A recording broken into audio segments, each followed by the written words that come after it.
श्री सच्चिदानंद सद्गुरु साईनाथ महाराज की जय।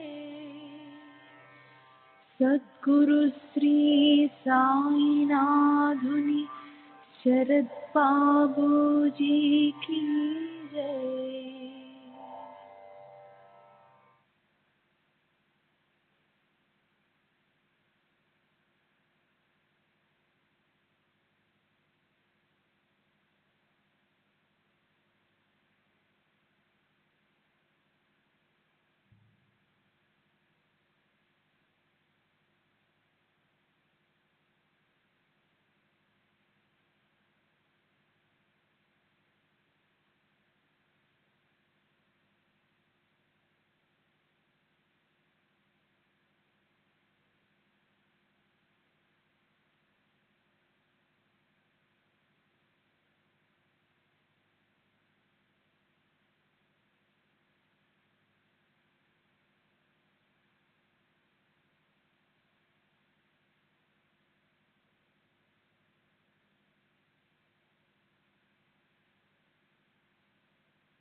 श्री सच्चिदानंद सद्गुरु साईनाथ महाराज की जय। सद्गुरु श्री साईनाथुनि शरद बाबूजी की जय।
श्री सच्चिदानंद सद्गुरु साईनाथ महाराज की जय। सद्गुरु श्री साईनाथ शरद बाबू जी की जय। श्री साईनाथाय नमः। శ్రీ సాయిబాబా సత్య చరిత్ర 37వ అధ్యాయం నిన్నటి తరువాయి. ఏదైనా కార్యం సంపూర్ణంగా నశించిపోయినా అది అస్తిత్వాన్ని ఆశ్రయించుకునే ఉంటుంది. రాతితో కుండను పగలగొడితే ఆకారమే నశిస్తుంది. కుండ అస్తిత్వపు అంశం లేసి మాత్రమైనా నశించదు. పగిలిన ముక్కల దగ్గర కుండ మళ్ళీ పునరావృత్తి అవ్వగలదు. కనుక కార్యం యొక్క నాశనం అస్తిత్వాన్ని ఆశ్రయించుకుని ఉండటం. కనుక ఏ మరణం చివర శూన్యత ఉండదు. ఏ కార్యమైనా అకారణంగా జరగదు. వ్యక్తం ఒకవేళ అవ్యక్తమైతే అది సదా సత్యాన్ని అంటిపెట్టుకుని ఉంటుంది. ఇది అన్ని చోట్ల అనుభవపూర్వకంగా కనిపిస్తుంది. సూక్ష్మత యొక్క చిన్న పెద్ద అనే పరంపర అంటే వ్యవస్థ క్రమం కూడా ఇదే చూపిస్తుంది. స్థూలమనే పని నశిస్తే నిజంగా దాని సూక్ష్మ కారణం మిగిలి ఉంటుంది. అది కూడా నశించిపోతే దానికన్నా సూక్ష్మం మిగిలి ఉంటుంది. అప్పుడు ఇంద్రియాలు, మనసు, బుద్ధి వీటి విషయ గ్రహణ శక్తి క్షీణిస్తుంది. అంటే అర్థం, బుద్ధి అలసిపోయినప్పుడు అక్కడ వ్యక్తం అవ్యక్తమైపోతుంది. దాని అస్తిత్వ భావం మాత్రం అణిగిపోదు. అది ఒక్కటే సర్వత్రా సదా మెరుస్తూ ఉంటుంది. బుద్ధి ఇచ్చకి ఆశ్రయమిస్తే అంటే అది నశించిపోయిందంటే ఆత్మోన్నతి వెంటనే అయ్యి అక్షయ పదవి అంటే అవినాశి స్థానం అంటే విష్ణు పదవి వచ్చి ఒళ్ళో వాళ్తుంది. అవిద్య, మాయ, కామము, కర్మ ఇవి మృత్యు వైపుకు తీసుకెళ్లే ముఖ్య గుణధర్మాలు. వీటన్నిటి నుంచి వెనక్కి మరలితే సంసారం బంధనాలు కరిగిపోతాయి. బంధనాలన్నీ నశిస్తే ఆత్మ ఏ ప్రయాస లేకుండా ప్రకటమవుతుంది. మేఘం దూరం అవగానే సింధూర కాంతులతో దగదగలాడే స్వయం ప్రకాశక సూర్యుడు ప్రకటమవుతాడు. నేను శరీరాన్ని, ఇదే నా ధనం అన్న భావననే దృఢ దేహాభిమానం అంటారు. ఇదే హృదయ గ్రంథి అంటే ఆత్మ, చిత్తం వీటి ఐక్యత అనే భ్రమ లేదా చిత్తం యొక్క కామాదులను కోరుకునే వృత్తి. ఇదే హృదయ గ్రంథి. దీనితో దృఢ బంధనం ఏర్పడుతుంది. ఇదే మాయా దుఃఖానికి చోటు. కర్మబీజాన్ని పూర్తిగా మానవులు నశింపజేయకపోతే ఒకవేళ దేహం పడిపోయి ఆ కర్మ బీజంతో మరో దేహంలోకి వెళ్ళినప్పుడు మళ్ళీ మరో జన్మ వస్తుందని తెలుసుకోవాలి. బీజం తిరిగి వ్యక్తమవుతుంది. వాసనలతో ఉన్న బీజానికి మరో దేహం ప్రాప్తిస్తుంది. వాసనలు నశించినంత వరకు అలా ఈ చక్రం అఖండంగా తిరుగుతూ ఉంటుంది. వాసనలు సమూలంగా నశించినప్పుడే హృదయ గ్రంథి విడిపడుతుంది. అప్పుడే మరణశీలురైన మానవులు అమరులవుతారు. ఈ ఉపదేశాన్ని ఉపనిషత్తులు చెప్పాయి. శాస్త్రవిహితంగా వ్యవహరించడం, వ్యవహరించకపోవడం ఇవి లేని స్థితినే విరజ అంటారు. ఎలాంటి ఇచ్చలు లేని స్థితి. అది అవిద్యను, వాసనలను సమూలంగా నశింపజేస్తుంది. అక్కడ మృత్యు ప్రతాపం పనిచేయదు. వాసనలను సంపూర్ణంగా త్యాగం చేయడమే బ్రహ్మానందాన్ని ప్రాప్తింపజేసుకునే సాధన. వర్ణనను లిఖించలేని దానికోసం అక్షరాలను ఉపయోగిస్తాం. చెప్పే విషయం కాని దానికోసం వాక్కునే ఉపయోగించాలని చూస్తాం. పరబ్రహ్మ యొక్క పూర్ణ జ్ఞానం కలగటం అంటేనే అన్ని అరిష్టాల నివృత్తి కలగటం. దానివల్లే మనసులో కోరుకునేవి, ప్రియమైనవి ప్రాప్తిస్తాయి. ఈ పద్ధతికి శృతి స్మృతులు ఆధారం. బ్రహ్మ విదాప్నోతి పరం అంటే బ్రహ్మజ్ఞానం ప్రాప్తించిన మనుషులు పరమ పదవిని చేరుకుంటారు. ఇదే బ్రహ్మానంద సాధనకు చివరి ఉపాయం. దీనికంటే శ్రేష్టమైన మరొక ఆధారం ఏదైనా ఉంటుందా? తరతి శోకం ఆత్మవిత్ అంటే ఆత్మజ్ఞానం కలిగిన వారు అన్ని దుఃఖాలకు అతీతంగా అయిపోతారు. అజ్ఞానానికి మూలమైన సంసార సాగరాన్ని దాటిపోవటానికి బ్రహ్మజ్ఞానమే అసలైన ఉపాయం. సకల ప్రాప్తికి ఒకే ఒక్క సాధనం. పూర్ణ శ్రద్ధ, ధైర్యం అనేవి మూర్తిభవించిన ఉమామహేశ్వరులు. వాటి హస్తం మస్తకంపై లేకపోతే హృదయంలో నివసించే ఆ విశ్వంభరుణ్ణి చూడలేం. గురువుల్లో శ్రేష్ఠులైన శ్రీ సాయినాథుని మాటలు ఎంతో నిశ్చయపూర్వకంగా ఉండేవి. ఆయన ఇలా అనేవారు: నిష్ఠతో పాటు కొద్దిగా సహన పెట్టుకుంటే మీరు గొప్ప ఐశ్వర్యాన్ని ప్రాప్తింపజేసుకుంటారు. ఈ కనిపించే జగత్తంతా కేవలం మిథ్య అంటే అస్తిత్వం లేనటువంటిది. ఇది ప్రత్యక్షంగా స్వప్నంలోని దృశ్యం లాంటిదే. మేలుకొన్న తర్వాత అది నశించిపోతుంది. అది ఖచ్చితంగా ఒప్పుకొని తీరాలి. బుద్ధి పరుగు ఇక్కడి వరకే ఉంటుంది. ఇక్కడి వరకే ఆత్మస్వరూప విషయంలో మన నిజమైన భావన ఉంటుంది. అయితే అక్కడ సత్, అసత్ అనే వాటికి స్థానం ఉండదు. అలాంటి తత్వాల అంటే వాస్తవిక స్వరూపం యొక్క అలాంటి తత్వాల భావనే అదే నిజమైన ఆత్మ. సత్, అసత్ ఇత్యాది ప్రత్యయాలు లేకుండా, స్త్రీ పురుషులనే భేదాలు లేకుండా, ఏ రకమైన విశేష గుణము లేకుండా అనేక శబ్దాలతో వర్ణించబడే ఆత్మ సర్వవ్యాపక మహాస్వరూపం అలా ఉంది. ఈ ఆత్మ ఏ రకమైన విశేష గుణం లేకుండా వృద్ధాప్యం, జనన మరణాలకు అతీతంగా ఉంటుంది. ఇది అత్యంత ప్రాచీనము, శాశ్వతము, ఎప్పటికీ నశించనిది. అది నిత్యము, స్వయంభూ, సనాతనము, ఆకాశంలో సర్వవ్యాపకము, అనాది, అవిచ్ఛిన్నము, వృద్ధి శూన్యము, అవిక్రియ అయి ఉంది. అది శబ్దాలకు అతీతంగా ఉంటుంది. దానికి రూపము, ఆకారము ఉండవు. దానికి ఆద్యంతాలు లేవు. దాన్ని అంచనా వేయలేము. అది ఎన్నటికీ నశించదు. దానికి ఎందులోనూ వాసన ఉండదు. దానికి రుచి లేదు. అది ఏ విధంగానూ భ్రష్టుపట్టదు. దాని స్వరూపాన్ని ఎవరు వర్ణించగలరు? అలా ఏ గుణము లేకుండా కళ్ళకు కనిపించని ఆత్మని అజ్ఞానం వల్ల తెలుసుకోలేకపోతే జ్ఞాన ప్రాప్తి చేసుకుని ఆ అజ్ఞానాన్ని తొలగించాలి. కానీ ఆత్మని ఎన్నటికీ శూన్యమని, అంటే అభావాత్మకం, అంటే అసలే లేని స్థితి, అంటే శూన్యమని, ఎన్నటికీ శూన్యమని అనకూడదు. శ్రీ సచ్చిదానంద సద్గురు సాయినాథ్ మహారాజ్ की जय. सद्गुरु श्री साईनाथ शरद बाबू जी की जय.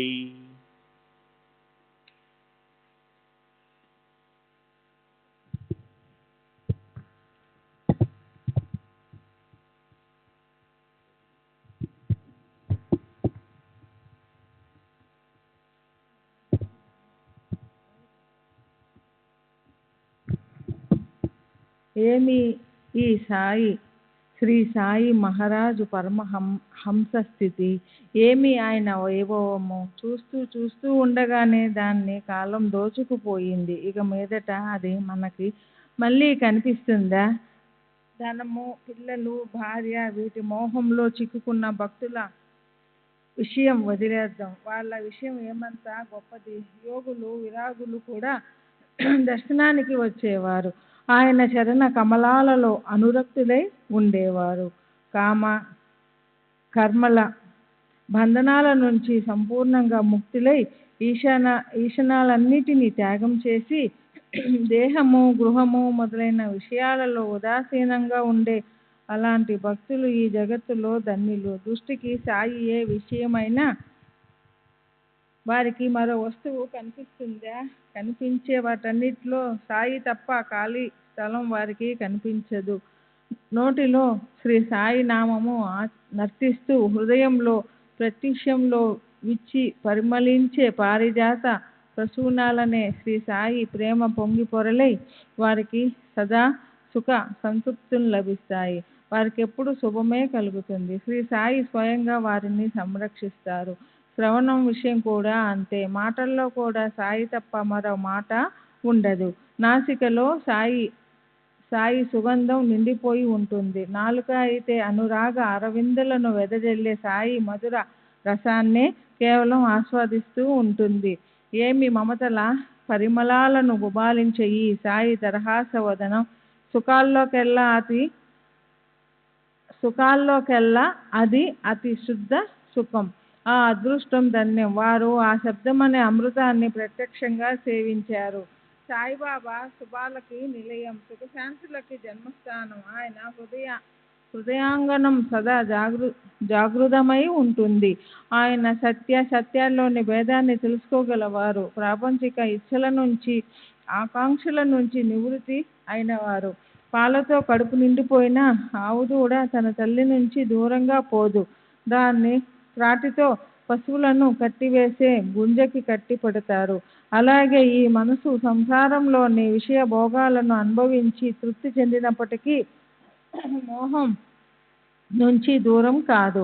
కనుక దాన్ని గురు చరణాలలో దృఢంగా బంధించి ఉంచాలి. గురు ప్రేమ సుధలు, కృపారసం ప్రాప్తించడానికి ఆయన చరణ కమల ధూళికి వందనం చేయాలి.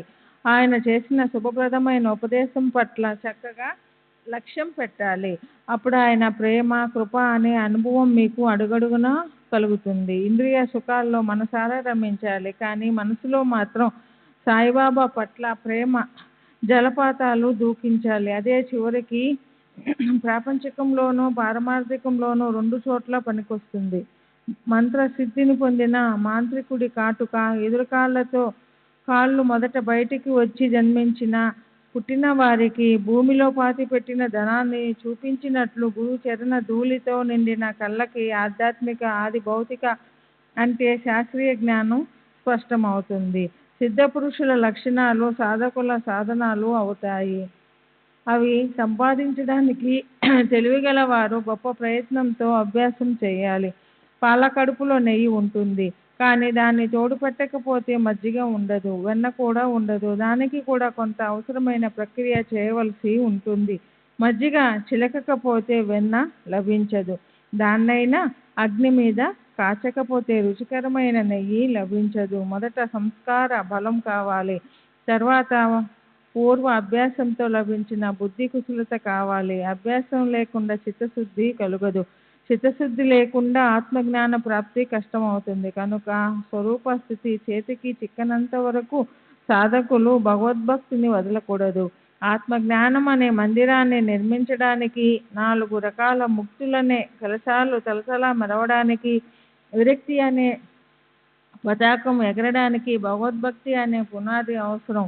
కుక్కలు పందులు రాత్రింబవళ్ళు బురదలో పొర్లుతాయి, ఆ అశుద్ధాన్ని తింటాయి, విషయ భోగాలు అనుభవిస్తాయి. ఇక మానవ దేహం ప్రాప్తించిన తర్వాత కూడా ఆ విషయాల వెంటే ఉంటే ఇక గొప్పతనం ఏమిటి? దేనివల్ల చిత్తశుద్ధి కలుగుతుందో, దేనివల్ల అఖండ బ్రహ్మస్థితి కలుగుతుందో ఆ స్వధర్మ ఆచరణ అనే తపస్సు నరదేహంలో మొదటే సాధించాలి. సాధుసేవే ముక్తికి ఇల్లు. స్త్రీల పట్ల ఆసక్తి నరకానికి ద్వారమని పెద్దలు చెప్పిన మాటలను ఎప్పుడూ గుర్తుంచుకోవాలి. నిరంతరం చక్కటి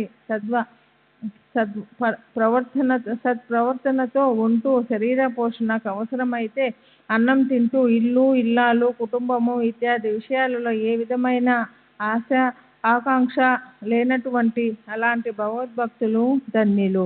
సాయిబాబాని నిరంతరం చింతన చేసేవారి అనుభవంలోని అపూర్వత చూడండి. సాయిబాబా వారికి రుణపడి స్వయంగా వారిని గుర్తుపెట్టుకుని ఉంటారు. ఆ నామస్మరణ మహత్యం ధన్యం. స్వయంగా గురువు ప్రవేశిస్తారు.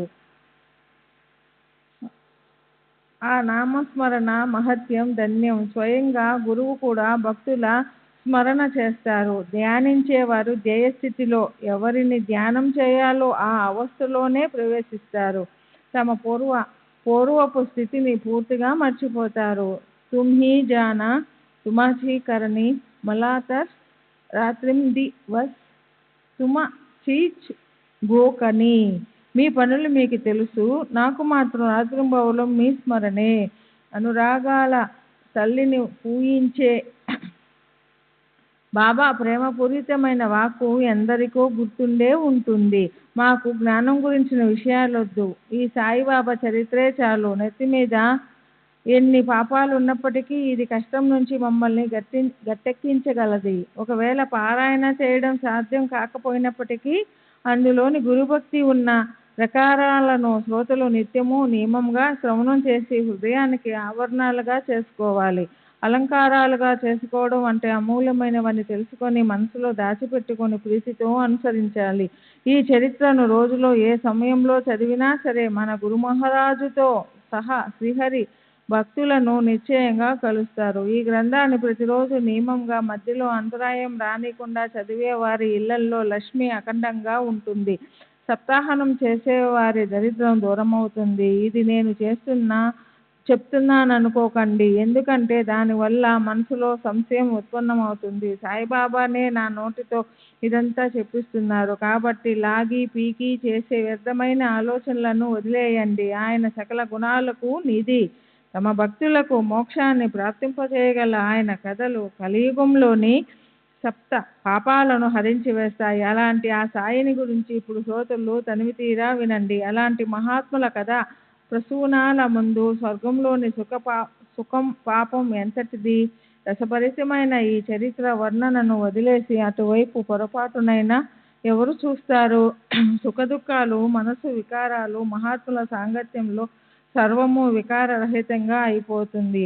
అప్పుడు చిత్తం చైతన్య ఆకారం అయ్యి సుఖదుఖాలు రెండిటికి చోటు లేకుండా పోతుంది. విరాగులకు ఏకాంతంలో లభించే సుఖం లేదా భక్తులు భగవంతుని పట్ల భక్తితో ఉన్నప్పుడు లభించే సుఖం ఇంద్రుడికి కానీ లేదా సార్వభౌమ చక్రవర్తులకు కానీ కల్పాంతరంలో కూడా లభించదు. ప్రారబ్ధం చాలా బలీయంగా ఉంటుంది. పూర్వజన్మ కర్మను అనుసరించి బుద్ధి సూచిస్తుంది. కానీ విధివశాత్తు జరిగే వాటిని భక్తుడు సహజంగానే ఆపేయగలడు. ఎంత భగీరథ ప్రయత్నం చేసినప్పటికీ ప్రారబ్ధ కర్మ తప్పిపోదు. జరగవలసినవి జరగకుండా తప్పించుకోవడం ఎంతో అసాధ్యం.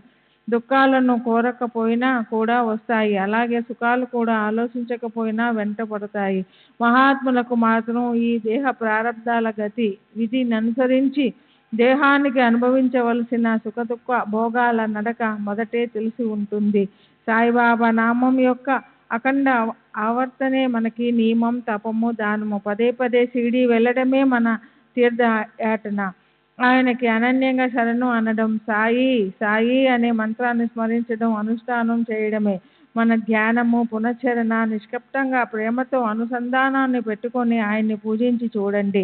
ఆయన అతర్క లీలలను హృదయంలో అనుభవించి చూడండి. ఇక ఈ బెల్లపు తయారీ చాలు, మనకు వెంటనే బెల్లం కావాలి. గతంలో సూచించిన రసభరితమైన కథను వినడానికి శ్రోతలంతా ఉత్సాహంతో ఉంటారన్న శ్రోతల భావాన్ని తెలుసుకున్నాను. ఇక ఆసక్తికరమైన ఆ కథను చెప్తాను. శ్రోతలకు కథ పట్ల శ్రద్ధను గొప్పగా ఉంచడానికి ఈ గ్రంథ విస్తారాన్ని ఆపుతున్నాను. కావ్య రచనలో విశిష్ట పద్ధతికి సంబంధించిన జ్ఞానం మందబుద్ధిని, పామరుని అయిన నాకు లేదు. చేత్తో పట్టుకున్న నా కళాన్ని తమ చేత్తో పట్టుకొని సాయిబాబానే నా చేత వ్రాయిస్తున్నారు. అదే నేను వ్రాస్తున్నాను. సాయిబాబా బుద్ధిని ప్రసాదించకపోతే నేను ఈ చరిత్ర ఏం వ్రాయగలను? ఆయన కథను ఆయనే చెప్పిస్తున్నారు, వ్రాయిస్తున్నారు కూడా. సరే, ఇప్పుడు కథానుసంధానం అంటే చావడి గుండిగలోని ప్రసాదాన్ని పంచడం గురించిన వర్ణన చేస్తానని వాగ్దానం చేస్తున్నా. అది ఇప్పుడు వినండి. ఇదే కాక దీనికి సంబంధించిన వేరే కథలు నాకు గుర్తొచ్చినవన్నీ శ్రోతలకు చెప్తాను. అవి కూడా శ్రద్ధగా వినండి. సాయి కథల్లోని విశేషం ధన్యం, ఆ కథాశ్రవణం ప్రభావం ధన్యం. వాటిని మననం చేయడం వల్ల మనకు జన్మతః వచ్చిన గుణం ప్రకటమై సాయి చరణాల పట్ల చక్కటి మనోవృత్తి పెరుగుతుంది. ఇప్పుడు మొదట చావడిని వర్ణిద్దాం, దాని వైభవాన్ని, శోభని క్లుప్తంగా చెప్పుకుందాం. సాయిబాబా రోజు విడిచి రోజు నియమంగా చావడిలో నిద్రించేవారు. ఒకసారి బాగా వర్షం కురవడం వల్ల మసీదంతా నీటిమయం అయిపోయింది. బాబా పడుకోవడానికి అసలు స్థలమే లేకుండా పోయింది. అందుకని భక్తులు ఆ రాత్రి బాబాని ఆ దగ్గరలోనే ఉన్న చావడిలోనికి, అంటే ప్రయాణికులు మొదలైన వారికి ఉపయోగపడే గ్రామంలోని సర్వజనీన ప్రదేశంలోనికి తీసుకెళ్లారు. మరునాడు ఉదయం మసీదులోనికి తిరిగి తీసుకొచ్చారు. అప్పటి నుంచి రోజు విడిచి రోజు అలా వెళ్ళడమే అలవాటుగా అయ్యింది. తర్వాత రాధాకృష్ణబాయి భక్తి ఉత్సాహం వల్ల శ్రీమంతులైన భక్తుల నుంచి రథం, పల్లకి, ఛత్రాలు, చామరలు, గొప్ప పట్టు వస్త్రాలు, నగలు, పూజకి వెండి పాత్రలు, గ్యాస్ దీపాలు ఇత్యాదులు పోగై బాబా చావడికి వెళ్ళే ఆ సమారంభ మహారాజుల ఊరేగింపులాగా అత్యంత శోభాయమానంగా కనులకి ఇంపుగా అయ్యింది. బాబా ఓ రాత్రి మసీదులోను, మరో రాత్రి చావడిలోనూ గడిపేవారు. అలా ఆ పద్ధతి బాబా సమాధి పర్యంతం జరిగింది. తర్వాత 1909 సంవత్సరం డిసెంబర్ 10వ తారీఖు నుంచి సాయిబాబాకి చావడిలో అర్చన, భజన, పూజ జరగసాగాయి. ఆ చావడి సమారంభాన్ని నా బుద్ధికి తోచినట్లు వర్ణించడం ప్రారంభిస్తాను. సాయి కృప అనే ఉత్సాహ రూప పరమాత్మ దాన్ని గట్టెక్కిస్తుంది. చావడికి వెళ్ళే రాత్రి భజన బృందం మసీదుకొచ్చింది. మధ్యాహ్నం నుంచి సభా మండపంలో భజన జరిగేది. వెనుక వైపు శోభాయమానమైన రథం ఉండేది. కుడి చేతి వైపు తులసి కోట ఉండేది. ఎదురుగా బాబా స్వయంగా కూర్చొని ఉండేవారు. మధ్య భాగంలో భజన బృందం ఉండేది. హరిభజన అంటే ఇష్టముండే అలాంటి భక్తులు, స్త్రీలు కానీ పురుషులు కానీ సభా మండపంలోనికి వెంటనే వచ్చి భజన కోసం తత్పరతతో కూర్చొని ఉండేవారు. కొందరు చేతిలోనికి తాళాలు తీసుకునేవారు, మరికొందరు చిరుతలు తీసుకునేవారు. కొందరు చేతులతో తాళబద్ధంగా చప్పట్లు చరుస్తూ ఉంటే, కొందరు మృదంగం, కంజీరాలను కలిపి గట్టిగా వాయిస్తూ గొప్పగా భజన చేసేవారు. సాయి సమర్థులు సూదంటురాయిలా తమ ఆకర్షణ శక్తితో ఇనుములాంటి జడ భక్తులను ఆకర్షించి వారికి తెలియకుండానే లాగి వారిని తమ పాదాల వద్దకు రప్పించుకునేవారు. సేవకులు ప్రాంగణంలో దివిటీలను వెలిగించేవారు. అక్కడే కొందరు పల్లకీని అలంకరించేవారు. ద్వారంలో చక్కగా ముస్తాబైన దండదారులు జయకారాలు చేసేవారు. జనసందోహం ఉన్న చోట మకర తోరణాలు కట్టేవారు. పైన ఆకాశంలో పతాకలు ఎగరేసేవారు. చిన్నపిల్లలు కొత్త బట్టలు ధరించి అందమైన నగలతో అలంకరించుకునేవారు. మసీదు పరిసరాలలో దీపాలు వరుసగా బారులు తీర్చి వెలిగించబడి ఉండేవి. ప్రాంగణ ద్వారంలో పూర్తిగా అలంకరించబడ్డ శ్యామకర్ణ అనే పేరు గల గుర్రం శోభాయమానంగా కనిపించేది. శ్రీ సచ్చిదానంద సద్గురు సాయినాథ్ మహారాజ్ की जय। सद्गुरु श्री साईनाथ प्रभु की जय। ఇంతలో తాత్యా సాహెబ్ భక్తులందరినీ వెంటబెట్టుకుని బయలుదేరడానికి సిద్ధంగా ఉన్న బాబా దగ్గరకు వచ్చి కూర్చునేవారు. బాబా తయారుగానే ఉన్నప్పటికీ తాత్యా పాటలు వచ్చే వరకు తాత్యా రాకకై ఎదురు చూస్తూ తమ స్థలంలో కూర్చుని ఉండేవారు. తాత్యా బాబా చంకలో చేయి పెట్టి లేపినప్పుడే బాబా అక్కడి నుంచి చావడి వైపుకి బయలుదేరడానికి సిద్ధపడేవారు. తాత్యా బాబాని మామా అని పిలిచేవారు. అలా వారి పరస్పర ప్రేమకి, వారి ఆత్మీయతకి ఇవ్వగల ఉపమ లేదు. ఒంటికి రోజు ధరించే కఫ్ని వేసుకుని, చంకలో సటకా పెట్టుకుని, పొగాకు చిలుము తీసుకుని, భుజం మీద రుమాలు వేసుకుని బాబా తయారయ్యేవారు. తాత్యా ఆయన ఒంటికి జరి అంచున్న అందమైన శాలువాను చక్కగా తలపై నుంచి కప్పేవారు. అప్పుడు బాబా వెనకనున్న గోడ దగ్గర కాలుతున్న కట్టెలను తమ కుడికాలి బొటనవేలుతో ఓ క్షణమాత్రం వాటి స్థానం నుంచి కొంచెం వెనక్కి జరిపేవారు. తర్వాత అక్కడ వెలిగే జ్యోతిని స్వయంగా కుడి చేత్తో ఆర్పి అప్పుడే చావుడి వైపు బయలుదేరేవారు. సాయిబాబా బయలుదేరగానే వాద్యాలు ఒక్కసారిగా మోగేవి. చిచ్చుబుడ్లు, కాకర పువ్వొత్తులు, మతాబాలు, దివిటీలు అగ్ని వైపులా వెలిగేవి. కొందరు ధనుస్సు ఆకారంలోనూ గుండ్రంగానూ ఉన్న కొమ్ముబోరలు, సన్నాయి ఊదేవారు. కొందరు పెద్ద చిన్న తాళాలు వాయించేవారు. చేత్తో చప్పట్లు కొట్టేవారైతే లెక్కలు పెట్టలేనంత మంది ఉండేవారు. మృదంగ, వీణ, జనత్కారాల్లో, సాయినామ గర్జనలో భజన చేస్తూ స్త్రీలు పురుషులు బారులు తీరి ప్రేమ పారవస్యంతో నడిచేవారు. ఊరేగింపులో కొందరు జెండాలు ఎగరేస్తుండేవారు. కొందరు గరుడుడి బొమ్మన్న ధ్వజాన్ని పట్టుకుని ప్రదర్శించేవారు. అందరూ నర్తిస్తూ గంతులు పెడుతూ భజన చేస్తూ బయలుదేరేవారు. అందరికీ ఎంతో ఆనంద కోలాహలం కలిగేది. కాగడాలు పతాకాలు తీసుకుని వాళ్ళు బయలుదేరుతుంటే తాళాలు బూరలు సన్నాయి ఒక్క పెట్టిన మోగేవి. అప్పుడు సాయిబాబాకి జైకారాలు చేసేవారు. శ్యామకర్ణ గుర్రం టై టైకారాలు చేసేవి. అలా వాద్యగర్జనలో బాబా ఊరేగింపు మసీదు నుండి బయలుదేరేది. ఆయన మెట్ల దగ్గరకు వచ్చినప్పుడు దండదారులు ఓం రాజాదిరాజ యోగిరాజ పరబ్రహ్మ శ్రీ సచ్చిదానంద సద్గురు సాయినాథ్ మహారాజ్ అంటూ గర్జించేవారు. అప్పుడు కొద్దిసేపు అక్కడ నిలబడి తాళాలు, తప్పెట్లు, మృదంగాలు, వీణ, చిరకలు తీసుకుని భక్త బృందం మనస్ఫూర్తిగా ఒక్కపెట్టిన భజన చేసేది. కొందరు భక్తులు పతాకాలు చేతుల్లోకి తీసుకుని ఆనందం పొంగులు వారుగా ముందుకు నడుస్తుంటే కొందరు చేత్తో చామరాలు పట్టుకున్నవారు, వీవనలు పట్టుకున్నవారు రెండు వైపులా బాబాకి వీచేవారు. కొందరు దారిలో కాళ్ళ కిందకి 1, 2 మడత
श्री सच्चिदानंद सद्गुरु साईनाथ महाराज की जय।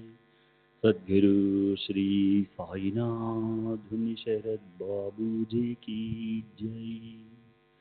साई रहम नजर करना, बच्चों का पालन करना। साई रहम नजर करना, बच्चों का पालन करना। जाना तुमने जगत पसार, सब ही झूठ जमाना। जाना तुमने जगत पसार, सब ही झूठ जमाना। साई रहम नजर करना, बच्चों का पालन करना। साई रहम नजर करना, बच्चों का पालन करना। मैं अंधा हूँ बंदा आपका, मुझसे पथ दिखलाना। मैं अंधा हूँ बंदा आपका, मुझसे पथ दिखलाना। साई रहम नजर करना, बच्चों का पालन करना। साई रहम नजर करना, बच्चों का पालन करना। दासगण कहे अब क्या बोलूं, थक गई मेरी रसना। दासगण कहे अब क्या बोलूं, थक गई मेरी रसना। साई रहम नजर करना, बच्चों का पालन करना। साई रहम नजर करना, बच्चों का पालन करना। रहमो नजर करो अब मोरे साई, तुम बिना नहीं मुझे माँ बाप भाई। रहमो नजर करो मैं अंधा हूँ बंदा तुम्हारा। मैं अंधा हूँ बंदा तुम्हारा। मैं ना जानू, मैं ना जानू, मैं ना जानू अल्लाह इलाही। रहमो नजर करो, रहमो नजर करो अब मोरे साई। तुम बिना नहीं मुझे माँ बाप भाई। रहमो नजर करो काली जमाना मैंने गमाया। काली जमाना मैंने गमाया। साथी आखिर का, साथी आखिर का, साथी आखिर का तुम बिना कोई। रहमो नजर करो, रहमो नजर करो अब मोरे साई। तुम बिना नहीं मुझे माँ बाप भाई। रहमो नजर करो अपने मस्जिद का झाड़ू गणो है। अपने मस्जिद का झाड़ू गणो है। मालिक हमारे, मालिक हमारे, मालिक हमारे तुम बाबा साई।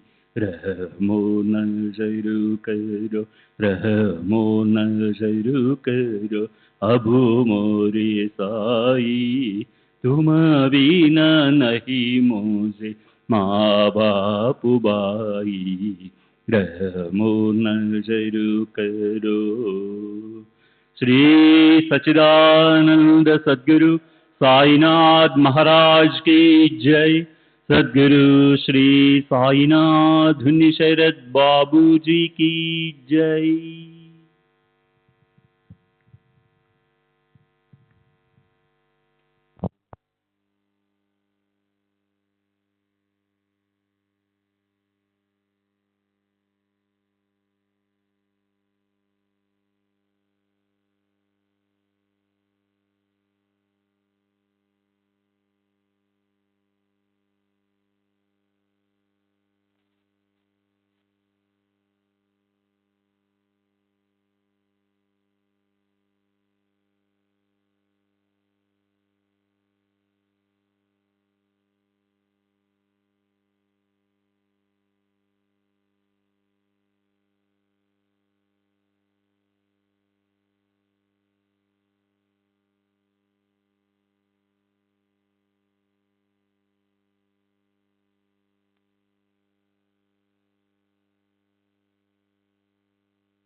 श्री सच्चिदानंद सद्गुरु साईनाथ महाराज की जय।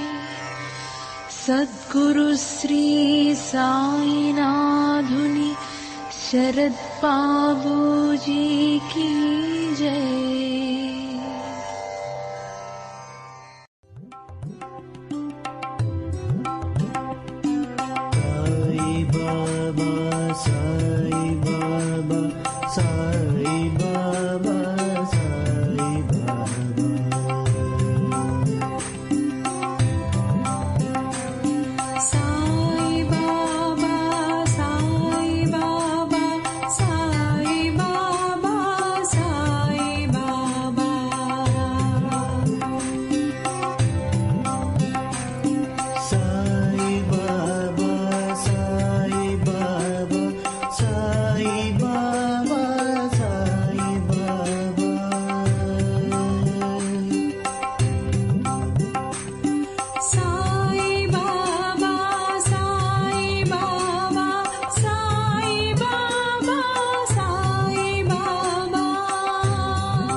Sai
Baba, Sai